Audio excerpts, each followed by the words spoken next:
Welcome back to the Untitled Hangar. This is Mike, and I'm coming at you with some TFCON stuff going on. And thanks to our friends at TFW 2005, we have some great pictures. And I'm only going to show you a few pictures. Go to TFW 2005. I'll put a link down below to look at every picture that they've got for you and give them the clicks because they deserve it. They did some great pictures. They got them up quick. And this is the dealer room.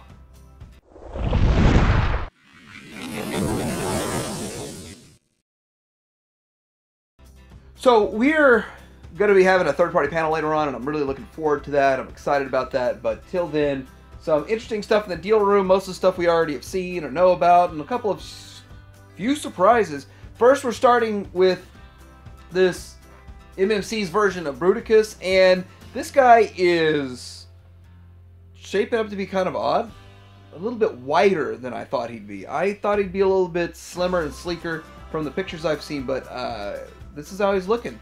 Now, obviously, we're missing, what, Brawl? So we don't have the green tank on his legs, so we've got two Swindles on there. But, you know, they're trying to show you. They're trying to do something so you can see what it's going to look like.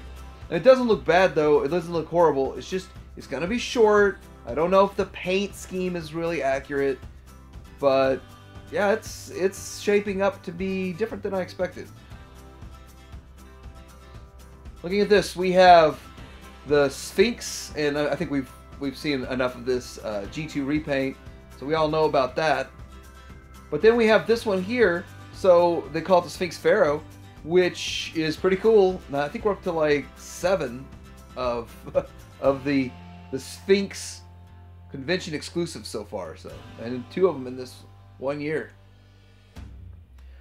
All right, check this out. We have the Flames Toy Star Saber. We're actually gonna see another Star Saber here in a little bit too, but it does look good and it's stylized and it's, I don't know, it's one that I kind of like. This is shown next to as a model kit. I don't know if this is one of the model kits.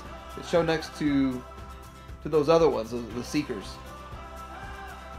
All right, in here we have some KFC picture of what's going on with this. So this is stuff you can all buy. Since it is the dealer room, you can buy all these. So Opticlones for $140, and then that KFC King Gorilla. And yeah, those are some big bots. Look how big those are compared to the Opticlones. And the Opticlones are the biggest of the reflectors that are out. So we're looking at some other stuff here. We've got the Unique Toys Ragnaros, and see that's a slimmer profile, more of what I was thinking that the MFC one was going to shape up to look like, but hey, we've got options, so pick the one you like the most. And they've got a Perfect Effects Warden on display. I don't know if they're selling them for what, $200? Okay, so looking at this display, it's almost all X-Transbots. And if you look at this, X-Transbots has quite a few figures that are the #1 or the best or the most defining, such as their Clat 2. Haha. But thrown in here, there's the MMC version of Hoist, and I think the X-Transbots Hoist is a better one. I have the MMC one, but I still think I need to get the X-Transbots one, which is interesting. They're not showing the X-Transbots ones because they probably don't have any stock of it, and they have stock of the MMC one, so sell the MMC one. That's probably what's going on here. All right, we have Make Toys and the Headmasters on display, but most interesting, we've got their Dirge on display, so looking good with the cone head there. Here we go with some Planet X stuff going on, and one of the things is that Star Saber up there. The Star Saber looks good. I don't know, I think I like the Flames Toys ones more myself. And getting into, of course, their convention exclusive, and we've got this blue Grimlock. And the interesting thing is that I keep looking at this and I keep thinking every time I see this mold, I keep thinking it's that false FOC version from Hasbro, the Voyager one that they made, and I just keep getting those two mixed up. But you can really tell the difference by the lower legs. That's the big difference. Here's another shot of MMC, and this really does sum up really what MMC's got going on right now. They got going on mostly, they have their Saltus, which is they're asking $140 for it, and then they have their Sphinx that they make in 9 different colors, and then they're working on their combiners. That's really what MMC's got going on. They really need to get into getting those other tapes out, because that's what we all get excited about, right? Here's a little bit of Iron Factory goodness and love, and yep, you know, if you like the stylized look, then you love the Iron Factory. I'm okay with the Mirage. It's G1 enough for me. I can tell it's a bit stylized, but I can live with it. I like it. I'm not in on the rest of it. But where do you stand on it? Are you all about the stylized Iron Factory look? So we got a little bit more magic in the Magic Square. And like I said, Magic Square, there's going to be a lot of this Magic Square peppered in this dealer room. And they look good. We've already seen this before. Still, it's exciting to look at them. Got some pictures of New Age mixed in here. And as you can see, there's 2 different Megatrons. I'm going to discuss this more in my news, but I figured, heck, the picture's there, so I'll show it to you. But on the left, you see the shiny, well-painted one on the right. I hear it's painted also, but it looks more toon accurate. So it's really going to be up to you which one you get. And yeah, hear about more of that in the news tomorrow. Now, I cannot deny how good these New Age figures look. They do look great. They look spectacular. I always feel like they're a bit on the short side, except I hear Megatron's not going to be on the short side. I don't know. I can't wait to get it. But yeah, these guys do look great. And there's all the different versions of the same molds. That's interesting how they splayed that out for us. And this shot gives you just an overall, if you are into the Legends, I mean, you can see how well you can set up your Legends. And look at Megatron versus Ironhide. Just, you can see the height difference there. They're going on a bit of a different scale. And I don't know, people are thinking they might make a Prime that's prime time and on that scale. So we've got the Fans Hobby Monster Bots, which we've all known about. Everybody's known about these? Okay. So they're asking $120 each. Actually, it's probably not a bad price. I know that they're big, they're beefy. That's a whole lot of plastic you're getting for $120. Mixing in there, we've got the Transform Element. Two of the different colors. I got the Shattered Glass one and the Standard one. So, you know, hey, this is the biggest contender against MP44 right now. These are some big bots. You got the Fans Hobby Double Evil and then the Fans Hobby Power Baser. And, you know, the thing is I haven't handled any of these, and I didn't realize the price, $240. That's almost combiner money, but they're big, though, so you better have combiner space for them. And we have some Fans toys. The cool thing about this picture is just looking at the prices. And there's more Fans Toys pictures down the road, trust me. But looking at this, you've got Dracula for $130. That price come down from $150. And Hydra's still $150, so if you know, he's still in stock. And I assume all the stuff that has prices is still in stock. Spindrift $65, like, did they go up in price? I don't know. That's kind of crazy. And then Hoodlum, which Hoodlum I think sold out at some places. So getting your hands on a Hoodlum to go next to your Jabber, might be harder and harder as time goes by. And then of course the Mighty Maverick. We got a couple of pictures of Perfect Effects. Now, I really do like the fact that Perfect Effects is making gigantic, semi-stylized, robotic-looking Beast Wars figures. I think they're cool. I'm more towards screen accurate, but I do think it looks cool. I think having the Psycho Knight, whatever. Anyhow, the Mega Dragon is the one that people really want the most, the red one. And then Nemesis Gorilla. Well, that's just a different colored version of their Optimus Primal or Optimal Optimus or whatever.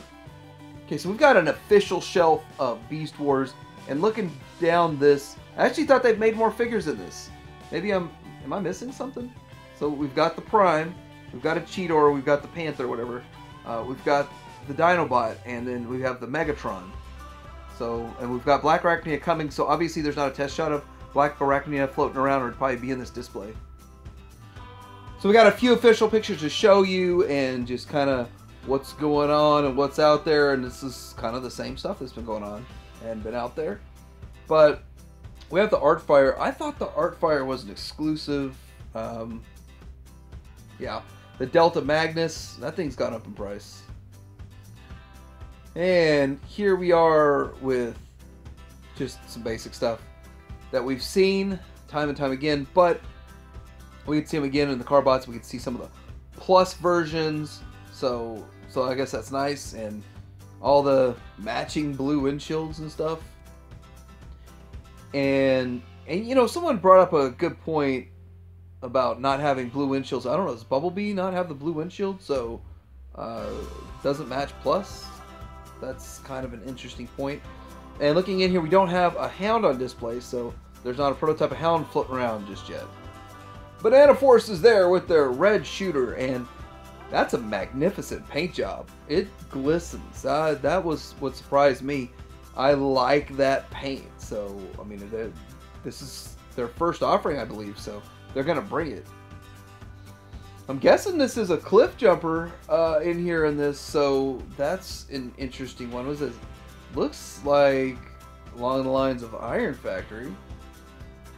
And Iron Factory Soundwave looks like it's got a triple changer. It turns into the cassette boombox looking thing and some sort of a car. So yeah, there it is. And you know, in a stylized looking version of what they call them, Sonic Wave, Soundwave.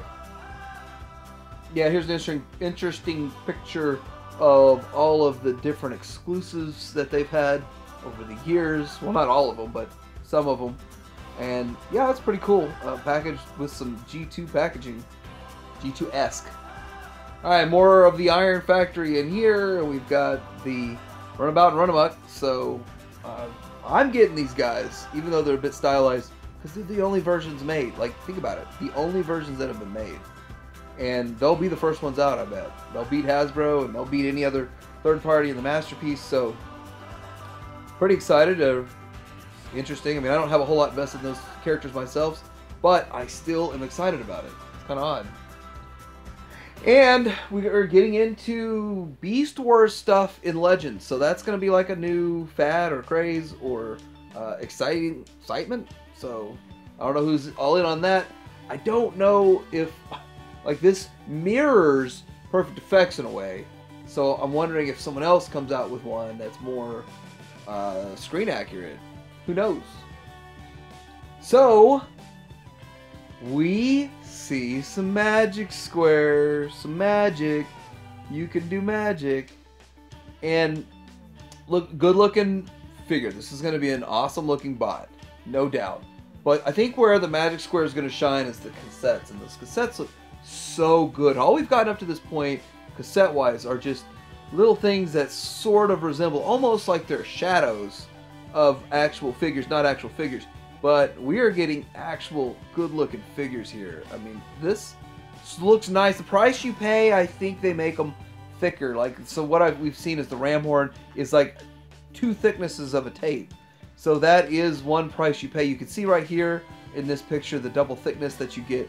But these look like, wait, these are Blasters tapes. So are they going to sell them separate, like tape sets, or are they going to sell them? How are they going to sell them? I don't know. But these do look good. I like what they're doing here, and so I don't know. It's exciting. I always like the look of sets. So if they sell them as a set with the Soundwave, then how are we going to get the Blaster ones if we get them? All questions. And more Fans Toy stuff. Now, we've seen all this stuff before. It's not like we're getting anything new from these pictures, but I do want to point out the fact that the Fans Toys Magnum, so their next figure for their Minosaur, and is it just me, or are we just getting kind of tired of seeing the same character over and over and over?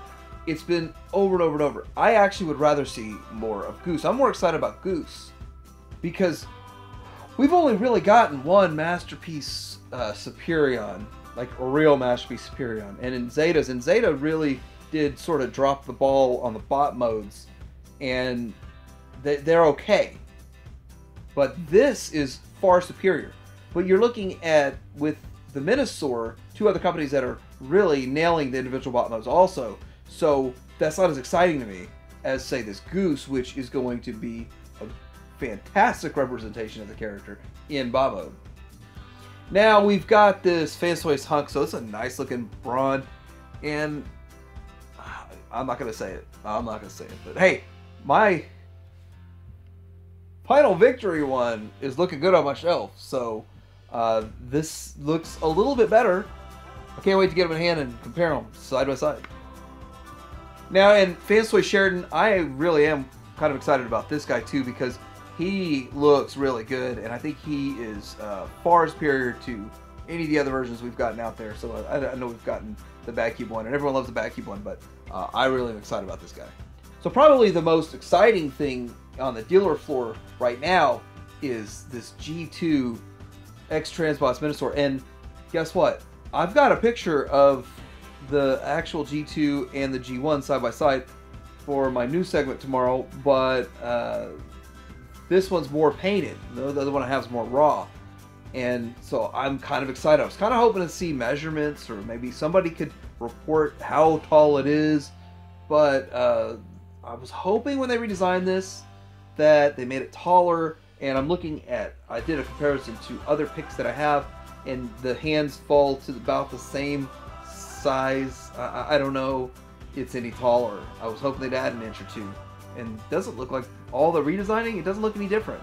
It really matches the pictures that we've seen before. So anyhow, I'm not super in on the G2 stuff, but some people really dig it, and it's funny that they're going to show the G2 one here. Well, they always use the G2 exclusives, but we don't get to see the one that we were looking forward to. But it does answer some questions, so I guess we're getting two different Motor Masters colors, and probably a third color of Motor Masters. So hey, that's kind of cool.